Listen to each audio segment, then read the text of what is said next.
जमाना कदीम की बात है। एक रियासत में एक बादशाह हुकूमत करता था। वह एक नेक दिल और भला इंसान था, मगर अक्लमंदी में कुछ कमजोर था। इसी वजह से वह हमेशा होशियार और समझदार लोगों की तलाश में रहता, ताकि उसकी रियाया तरक्की करे और उसका मुल्क इतना ताकतवर बन जाए कि दुश्मन भी उसका लोहा माने। लेकिन अफसोस, उसकी मौजूदा रियाया उसे कुछ खास काबिल नहीं लगती थी। वे लोग दरबार में आते, तरह तरह के मशवरे देते और उसके बदले मोटी तनख्वाहें वसूलते, मगर उन मशवरों में ना तो दम होता और ना ही दूरंदेशी, जो बादशाह चाहता था। यही सोच उसे अक्सर बेचैन कर देती। एक दिन बादशाह ने दिल की इस उलझन से निजात पाने के लिए अपने कुछ दरबारियों के साथ जंगल की सैर पर जाने का इरादा किया। उसका दिल कहता था कि शायद कुदरत की गोद में उसे कोई ऐसा इशारा या जवाब मिल जाए जो उसकी परेशानी को हल कर सके। जंगल में पहुंचकर उन्होंने शिकार किया, तफरीह की और कुछ सुकून के लम्हात गुजारे। मगर जब वापसी का सफर शुरू हुआ, तभी रास्ते में एक अजीब सा मंजर उनकी नजर में आया। एक बड़ा दरख्त था और उसके नीचे एक नौजवान बैठा। वह खुद से बातें कर रहा था। उसकी हालत उलझी हुई थी। फटे पुराने कपड़े, बिखरे हुए बाल और गहरी सोच में डूबा चेहरा। दूर से देखने पर वह पागल मालूम होता था। यह देखकर बादशाह वहीं रुक गया। उसके दिल में ख्याल आया कि या तो यह शख्स वाकई दीवाना है, या फिर कोई ऐसा अजीम इंसान जो दुनिया से अलग सोचता है, किसी और ही जहान में जीता है। तजस्सुस के मारे बादशाह अपने दरबारियों के साथ उस नौजवान के पास जा पहुंचा और उसे बातचीत शुरू की। वह शख्स पहली नजर में पागल लगता था, मगर उसकी बातों में अजीब किस्म की खिंचाव था। बादशाह ने नरमी से सवाल किया, ए नौजवान, क्या तुम पागल हो जो खुद से बातें कर रहे हो?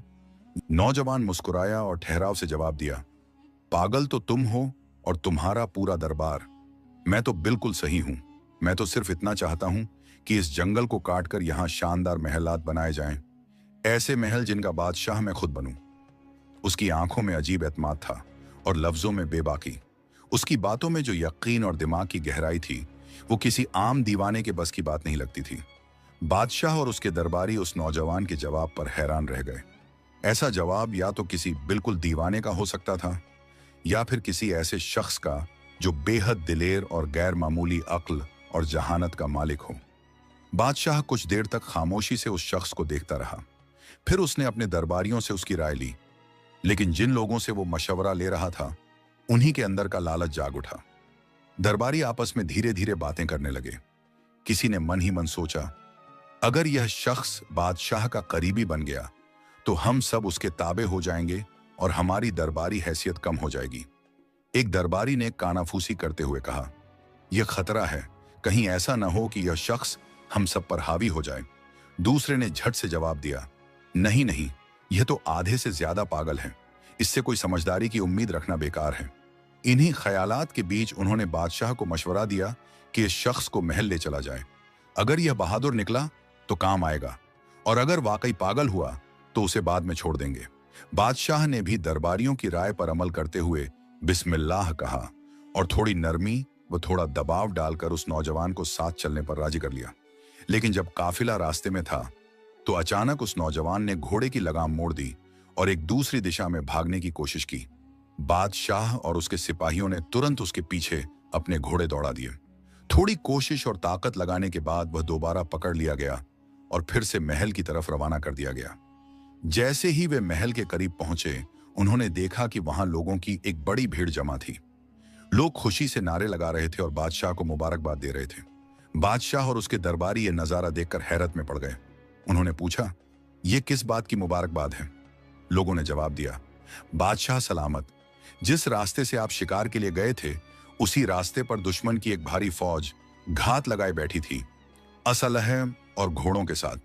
हमें तो यकीन हो गया था कि अब आप कभी वापस नहीं आएंगे, मगर आपने जो रास्ता बदल दिया वही आपको बचा लाया। यह सुनकर हर किसी की आंखों में हैरत, शुक्र और फिक्र की मिलीजुली कैफियत झलक रही थी। लोगों ने फिर से खुश होकर कहा, बादशाह सलामत, आप तो बहुत होशियार निकले। आपने समय रहते जो रास्ता बदला वही आपकी सलामती का सबब बन गया। बादशाह ने कुछ देर तक खामोशी से उस पागल शख्स की तरफ देखा। उसके चेहरे पर छिपी सादगी और आंखों में बसी गहराई को देखकर उसके दिल में एक ख्याल आया। ये शख्स वाकई कोई मामूली इंसान नहीं है। फिर उसने दरबारियों की तरफ रुख किया और बुलंद आवाज में हुक्म दिया, जल्दी करो, इस शख्स के लिए एक बेहतरीन कुर्सी तैयार करो। आज से ये मेरे साथ रहेगा। दरबारी जो पहले ही इस अजनबी से खौफजदा थे, फौरन बोल पड़े, बादशाह सलामत, ये तो पागल है। कहीं ऐसा ना हो कि ये आपको कोई नुकसान पहुंचा दे। आपके साथ तो हम जैसे समझदार लोगों को होना चाहिए। लेकिन बादशाह ने उनकी बात को नजरअंदाज करते हुए गंभीर लहजे में कहा, नहीं, ये शख्स तुम सबसे ज्यादा ज़हीन है। इसने खामोशी से हमें एक खतरनाक दुश्मन से बचा लिया। यही तो होती है अक्लमंदों की असली पहचान। अगर ये शख्स ना होता तो तुम में से किसी को खबर भी नहीं होती कि दुश्मन घात लगाए बैठा है। हमारी सलामती इसी की होशियारी की बदौलत है। बादशाह की बात सुनकर वो पागल मुस्कुराया और गर्व से बादशाह के पहलू में रखी कुर्सी पर जा बैठा। लेकिन इस एक लम्हे ने महल के भीतर एक नया तनाजा खड़ा कर दिया।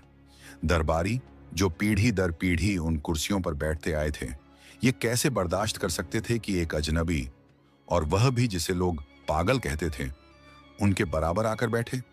उनके दिलों में जलन पैदा हो गई और वे धीरे धीरे उसके खिलाफ साजिशें बुनने लगे। एक सुबह जब महल में दरबार सजा हुआ था, रियाया के कुछ लोग उस शख्स के पास आए जिसे सब पागल कहा करते थे। वे अदब से झुककर बोले, भाई साहब, आप पर सलामती हो, हम आपसे एक जरूरी बात करना चाहते हैं। उन्होंने नरमी से कहा, भाई साहब, शायद आपको हमारे बादशाह के उसूलों और दरबारी अदब का अंदाजा नहीं है। हम बस ये चाहते हैं कि आप किसी गलतफहमी में ऐसा कोई कदम न उठा लें जिससे आपको सजा भुगतनी पड़े। यह सुनकर वह शख्स हैरत में पड़ गया। उसने मासूमियत से पूछा, क्या मतलब? मुझे सजा क्यों मिलेगी? मैंने तो कभी नहीं कहा था कि मुझे यहां महल लाया जाए। ये कैसी मुसीबत है? अगर मेरी वजह से किसी को परेशानी है तो मुझे वापस जंगल में छोड़ दो। उस पागल की बात सुनते ही रियाया के चेहरों पर एक हल्की सी मुस्कान फैल गई। उन्हें ऐसा लगा जैसे उनकी चाल अब रंग ला रही है। लेकिन वे जानते थे कि बादशाह के डर से वे उसे महल से जबरदस्ती निकाल नहीं सकते। इसलिए अब उन्होंने उसे नरमी और चालाकी से फुसलाने की कोशिश की। एक बुजुर्ग ने आगे बढ़कर कहा, भाई साहब, आपको अंदाजा नहीं है कि अगर आप हमारी बात मान लेंगे तो आपको क्या कुछ मिल सकता है। वो पागल, जो पहले ही सजा जैसे लफ्ज से डर गया था, घबरा कर बोला, ठीक है, बताओ क्या करना है। इस मौके का फायदा उठाते हुए एक दरबारी, जो कभी बादशाह का सबसे करीबी मुशीर था और अब उसी पागल के नीचे की कुर्सी पर नजरें गड़ाए बैठा था, आगे आया और बहुत चालाकी से बोला, हमारे दरबार की एक पुरानी रिवायत है कि दरबार का आगाज तब तक नहीं होता जब तक कोई शख्स बादशाह को थप्पड़ ना मारे या कोई ऐसा अमल ना करे जिससे दरबार बेदार हो जाए। पागल, जो सीधा सादा और दुनिया की चालबाजियों से बेखबर था, फौरन बोला, अरे ये तो कोई बड़ी बात नहीं, थप्पड़ क्यों, मैं तो बादशाह को लात भी मार सकता हूं। रियाया ने उसकी मासूमियत पर हंसी छिपाते हुए उसे और भी उकसाया। उन्होंने कहा, कल जैसे ही बादशाह तख्त पर बैठे, तुम जाकर उसकी गर्दन पर एक जोरदार थप्पड़ लगाना। फिर देखना, बादशाह इतना खुश होगा कि तुम्हें इनामों से नवाज देगा। पागल ने नादानी में यह बात मान ली। अगले दिन जब दरबार सजा और बादशाह तख्त पर विराजमान हुआ तो वह शख्स निहायत सादगी से आगे बढ़ा और एक जोरदार थप्पड़ बादशाह की गर्दन पर रसीद कर दिया। थप्पड़ इतना जोरदार था कि बादशाह का ताज दूर जा गिरा, मगर जैसे ही वह ताज जमीन से टकराया, उसके नीचे से एक खतरनाक बिच्छू निकल आया। बादशाह फौरन चौंक कर खड़ा हो गया और यह समझते देर नहीं लगी कि अगर वह ताज अपने सिर पर पहन चुका होता तो बिच्छू उसे डंक मार देता और शायद यह उसका आखिरी दिन साबित होता। उस लम्हे बादशाह का दिल शुक्रगुजारी से भर उठा। उसने फौरन उस पागल को सीने से लगा लिया और दरबार में बुलंद आवाज में कहा, मेरे अजीजों, ये वो अकेला शख्स है जो मुझसे सच्ची मोहब्बत करता है। अगर इसने मुझे थप्पड़ ना मारा होता तो शायद मैं आज जिंदा ना होता। बादशाह के हुक्म पर उस शख्स के लिए एक शानदार दावत का एहतमाम किया गया और इनाम में उसे एक खूबसूरत महल भी अता कर दिया गया। अब वह पागल नहीं रहा, अब वह उस सल्तनत का सबसे इज्जतदार और सबसे अजीम शख्स बन चुका था जिसे खुद अल्लाह ने इज्जत बख्शी थी। रियाया, जो पहले ही उस पागल से हसद में डूबे हुए थे, अब और भी ज्यादा बेचैन हो गए। उनके दिलों में यह खौफ बैठ गया कि अगर यही सिलसिला चलता रहा तो वह पागल एक एक कर उनकी तमाम कुर्सियों और रुतबों का वारिस बन जाएगा। चुनांचे वे आपस में सरगोशियां करने लगे। यार, ये बंदा तो बहुत तेजी से ऊपर जा रहा है, कुछ करना पड़ेगा वरना हमारी इज्जतें, हमारी ओहदे सब खत्म हो जाएंगे। दूसरी तरफ वो आधा पागल, जिसे अब एक आलीशान महल में जगह मिल चुकी थी, दिल ही दिल में सोच रहा था, ये दरबारी लोग कितने सच्चे और हमदर्द हैं। देखो तो कैसा शानदार मशवरा दिया था, मेरी तो किस्मत ही पलट दी। वो अब पूरी तरह से भरोसा करने लगा था कि ये लोग जो भी कहेंगे उसमें उसकी भलाई ही होगी। अगले ही दिन रियाया दोबारा मशवरा करके उसके महल पहुंचे। अंदर से वे जल रहे थे, मगर उनके चेहरे पर झूठी मुस्कुराहट सजी हुई थी। उनमें से एक दरबारी ने बड़ी नरमी से बात शुरू की। भाई साहब, कल वाली तरकीब कैसी लगी? सोचो, अगर आपने थप्पड़ न मारा होता तो बादशाह आप पर शक कर सकता था और शायद सजा भी दे देता। पागल, जो अब आराम से महल की नर्म गद्दियों पर बैठा था, मुस्कुराकर बोला, हाँ हाँ, आप लोग तो बहुत नेक हो, आपकी तरकीब ने मेरी तकदीर ही बदल दी। रियाया ने इस मौके को गनीमत समझा और अगला जाल बिछा दिया। दरबारियों ने फिर बात छेड़ी, अब एक और छोटी सी तरकीब सुनो। जब सुबह दरबार लगे और बादशाह तख्त पर बैठने लगे तो तुम फौरन जाकर उसकी कुर्सी पीछे से खींच लेना। देखना, तुम्हें इनाम में आधी बादशाहत मिलेगी। काम आसान नहीं है, लेकिन तुम तो बहादुर हो, कर लोगे। पागल तुरंत बोला, एक क्या, मैं तो 2 कुर्सियां भी खींच सकता हूं। रियाया ने उसे फिर से झूठी शाबाशी दी और वहां से रुखसत हो गए। अगले दिन दरबार सजा। जैसे ही बादशाह तख्त पर बैठने वाला था, पागल ने मौका देखकर कुर्सी पीछे खींच ली, मगर बादशाह, जो हर मौके पर नजरों से बात समझने वाला था, खुद पर काबू रखते हुए गिरने से पहले ही संभल गया। जब बादशाह ने पीछे मुड़कर देखा तो उसकी नजर कुर्सी के उस पांव पर पड़ी जो पहले से अंदर से टूटा हुआ था। उसे तुरंत समझ आ गया कि यह कोई आम बात नहीं, बल्कि एक बहुत बड़ी मुसीबत थी जो टल गई। उसने पागल की तरफ देखा, फिर आगे बढ़ा और उसे सीने से लगा लिया। फिर बुलंद आवाज में कहा, देखो, ये शख्स कितना होशियार और वफादार है। अगर यह ना होता तो मैं आज जमीन पर गिरकर बुरी तरह जख्मी हो जाता। उसने न सिर्फ उसे गले से लगाया, बल्कि दरबार के सामने उसे तमगा ए इम्तियाज से नवाजा और अपनी फौज का नया जनरल भी मुंतखब कर दिया। एक बार फिर दरबार में तालियों की गूंज उठी। उस पागल की बहादुरी, समझदारी और नेकनियती की एक बार फिर सबने दाद दी। ये सब देखकर रियाया ने सिर पकड़ लिया। वे हर बार उसे गिराने आते थे, मगर होता ये कि उसकी इज्जत और भी बढ़ जाती थी। अब वे परेशान और हताश होकर एक दूसरे से कहने लगे, यार, ये कैसी मुसीबत है। हमारी तो ख्वाहिश थी कि उसे कोई सजा मिले, बादशाह उससे नाराज हो जाए और वो आखिरकार फांसी चढ़े, मगर हर बार वही बाजी मार जाता है। जब उन्हें महसूस हुआ कि अब मामला उनके हाथ से निकलता जा रहा है, तो मुशीरों ने एक गहरा और खतरनाक मंसूबा बनाया। ऐसा मंसूबा जो पूरी सल्तनत को हिलाकर रख सकता था। उन्होंने तय किया कि पड़ोसी सल्तनत के बादशाह से खुफिया राब्ता किया जाएगा। योजना यह थी कि उसे जंग के लिए उकसाया जाएगा और वादा किया जाएगा कि हम भीतर से बगावत करेंगे, हमला आसान कर देंगे। लेकिन एक शर्त है, हमारी तरफ से सिर्फ एक ही आदमी को मारना है, हमारे जर्नल को, यानी वही पागल जिसे वे हर बार गिराने की नाकाम कोशिश कर चुके थे। यह खत खुफिया तौर पर पड़ोसी बादशाह को भेजा गया।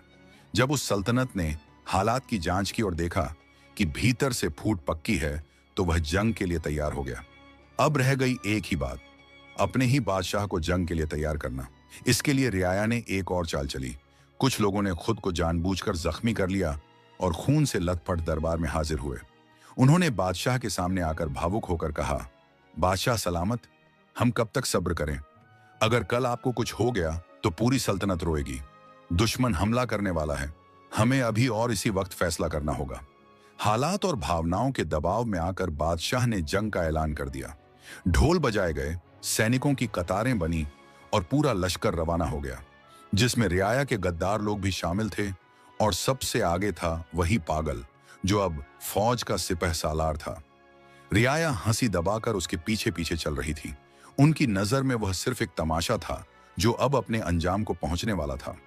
लेकिन अल्लाह की तदबीर को कौन जानता है। जब वह लश्कर दुश्मन की सरहद पर पहुंचा तो देखा कि सामने दुश्मन की फौज पूरी तैयारी के साथ खड़ी थी। दोनों फौजें आमने सामने थीं और युद्ध का मैदान एक घने जंगल में तय हुआ। जैसे ही दोनों जानिब की फौजें जंगल में दाखिल हुईं, पागल ने ऊंची आवाज में हुक्म दिया, सब रुक जाओ। सबसे पहले मैं दुश्मन बादशाह से अकेले लड़ूंगा। उसकी हैसियत एक सिपह सालार की थी, इसलिए पूरी फौज रुक गई। उसने जंगल की ओर मुंह करके जोर से पुकारा, ए बादशाह, बाहर आ। और फिर कुछ ही लम्हों बाद दुश्मन सल्तनत का बादशाह जंगल के बीचों बीच सामने आ गया। दोनों आमने सामने खड़े थे कि अचानक एक खूंखार शेर झाड़ियों से निकल कर आया और सीधा दुश्मन बादशाह पर टूट पड़ा। पागल, जो दिल से तलवारबाजी का शौकीन था और किसी से कोई निजी दुश्मनी नहीं रखता था, यह देखकर फौरन आगे बढ़ा। उसने तलवार खींची और शेर से भिड़ गया, क्योंकि उसका मकसद जंग नहीं, इंसानियत था। वह नहीं चाहता था कि किसी की मौत उसकी आंखों के सामने यूं बेमतलब हो। एक सख्त और जानलेवा जंग के बाद उस पागल सिपह सालार ने आखिरकार शेर को मार गिराया। उसने अपनी तलवार एक तरफ रखी और लहूलुहान दुश्मन बादशाह को जमीन से उठाया। वह बादशाह खून से लथपथ था, लेकिन जिंदा बच गया। जब उसे होश आया और अपनी पूरी फौज को सामने खड़ा देखा, तो उसने लड़ाई रोक दी और बुलंद आवाज में कहा, अब कोई जंग नहीं होगी। मैं इस कमांडर को माफ करता हूं। इसने मेरी जान बचाई है। ये इंसान नहीं, फरिश्ता है। ये बहादुर भी है और बेजोड़ समझदार भी। हम इस फिजूल की जंग को नहीं बढ़ाएंगे। हाँ, जो रियाया इसे छोड़कर हमारे साथ आई थी, उन्हें गिरफ्तार कर लो और कैद में डाल दो। यह सुनते ही पागल कमांडर ने तलवार खींच ली और गरज कर बोला, खबरदार, अगर किसी एक मुशीर को भी हाथ लगाया तो मैं अपनी जान की बाजी लगा दूंगा। उसकी बात और वफादारी देखकर दुश्मन बादशाह भी हैरान रह गया। वह दिल ही दिल में कहने लगा, क्या कमाल का आदमी है, दुश्मनों को बचाता है और खुद को भुला देता है। अब उस पागल की बहादुरी और ईमानदारी का चर्चा पूरे मुल्क में होने लगा। उसकी सादगी, वफा और समझदारी ने लोगों के दिलों को जीत लिया। यहां तक कि बादशाह ने उसे अपनी बेटी के निकाह में दे दिया। रियाया, जो पहले ही अंदर से जल रहे थे, अब यह मंजर देखकर चुप तो हो गए, लेकिन दिल में यह कसम खा ली कि हर कदम पर उसे नीचा दिखाकर बदला लेंगे। इस जंग के बाद दोनों रियासतें दोस्त बन गईं। पहले की दुश्मनी अब गले मिलन में बदल गई थी, मगर रियाया ने हार नहीं मानी। उन्होंने एक नई साजिश की नींव रखी। वे आपस में कहने लगे, अगर इस पागल को ना रोका गया तो एक दिन हम सब उसके गुलाम बन जाएंगे। इसे खत्म करना जरूरी है। सबने एक जुबान होकर हामी भर दी। मगर उन्हीं में एक बूढ़ा मुशीर भी था, तजुर्बेकार, गहरी नजर रखने वाला और दिल से नरम। वह उठा और बहुत संजीदगी से बोला, दोस्तों, मेरी बात ध्यान से सुनो। दुनिया में हर शख्स को अल्लाह ने एक खास मकाम, हैसियत और सिफत दी है, और याद रखो, जिसे अल्लाह इज्जत देता है उसे कोई नहीं गिरा सकता। अगर तुम उसे मार भी दोगे तो उसकी इज्जत और बढ़ जाएगी। अगर तुम ये सोचते हो कि उसके मरने से तुम्हें तुम्हारी खोई हुई कुर्सियां मिल जाएंगी, तो तुम धोखे में हो। एक दिन सच्चाई जरूर सामने आएगी और तब तुम सब अपने अंजाम को पहुंचोगे। उसने एक गहरी सांस ली और फिर नरमी से कहा, तुम सब सिर्फ एक बात समझ लो, वो शख्स तुम्हें पागल लगता है, लेकिन अल्लाह ने उसे जो सिफत दी है वो नायाब है। किस्मत से अगर पूरी रियासत भी उसके खिलाफ हो जाए तो भी वह अकेला जीत जाएगा।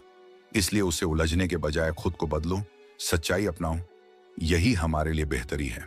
उस दिन के बाद तमाम रियाया ने अपने हसद पर तौबा कर ली। वक्त गुजरता गया। कुछ सालों बाद वो पागल शख्स इस फानी दुनिया से रुखसत हो गया, लेकिन उसके जाने के बाद भी उसकी याद, उसका असर और उसकी इज्जत लोगों के दिलों में हमेशा के लिए बस गई। रियाया फिर से अपने अपने रुतबों पर आ गए, मगर अब उनके दिलों में झूठी शान और शौकत नहीं, बल्कि एक सच्चे इंसान की याद थी, जो कभी पागल कहा जाता था, मगर असल में अल्लाह का वह अजीम बंदा था जिसे खुदा ने इज्जत बख्शी थी। यदि वीडियो पसंद आई हो तो वीडियो को लाइक और चैनल को सब्सक्राइब जरूर करना। यह कहानी आपको कैसी लगी कमेंट करके अपनी राय जरूर दें।